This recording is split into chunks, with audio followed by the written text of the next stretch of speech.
Doctor সাহেব, স্ত্রীর ডেলিভারির সময় স্বামীকে ডেলিভারি রুমে যেতে দিন, যাতে সে কোনোদিন বলতে না পারে তুমি আমার জন্য কি করেছো।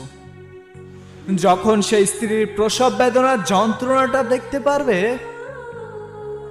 তখন সে বুঝতে পারবে তাকে বাবা ডাক শোনানোর জন্য একটা মেয়ে কতটা কষ্টের সম্মুখীন হয়েছে।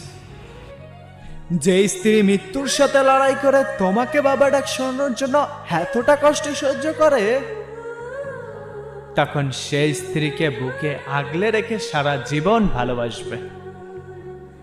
নারী, তুমি পারো বটে, তুমি বহুরূপী, তুমি বহুরূপী। সকল কষ্ট সহ্য করার পরও সবকিছুই মানিয়ে নিতে পারো।